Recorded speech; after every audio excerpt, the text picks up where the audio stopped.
స్వతంత్ర భారత్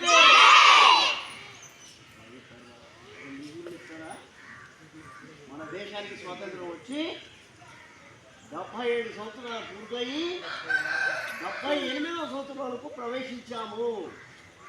అప్పుడు మనం ఇంగ్లీష్ వాళ్ళ దగ్గర, ఇంగ్లీష్ వాళ్ళు అంటే ఫారినర్స్, తెలుసా మీకు ఎలా ఉంటారో ఉంటారే వాళ్ళు మనల్ని పరిపాలించడం అంటే బానిసల్లా చూశారు. బానిసల్లా అంటే ఒక కూలివాడిగా చూశారు. వాడు ఏ పని చెప్తే ఆ పని చేయాల్సి వచ్చేది. వాడిని కడగమంటే కడగాలి. అర్థమైందా?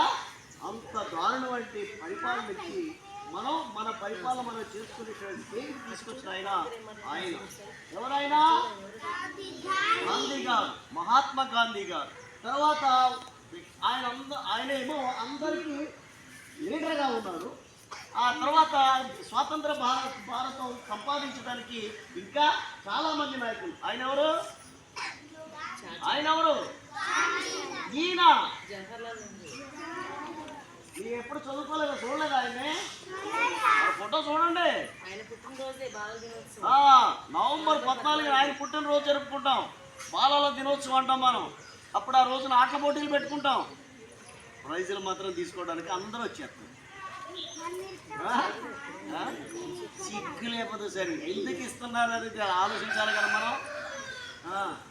సగమ్మా ఈరోజు మనకి జెండా వందన కార్యక్రమం వేసాము. బాగా వేసామా?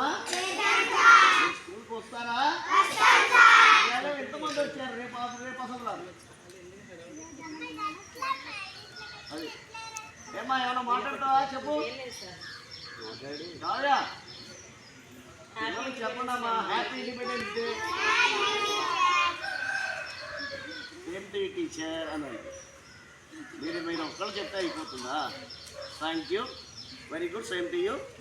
Happy independence day. Thank you, same to you. Happy independence day. Thank you, same to you. Happy India. అది ఫ్లాగ్, అది కాటన్ కదా. అవును, అదే సిల్క్ అయితే బాగా రెపరెపలాడుతులే కానీ గాలితో మెయిన్ గాలి లేదు. ఇలా అంటే రాదా ఇంకొకసారి? రాదు. Happy independence day. ఏదో మాట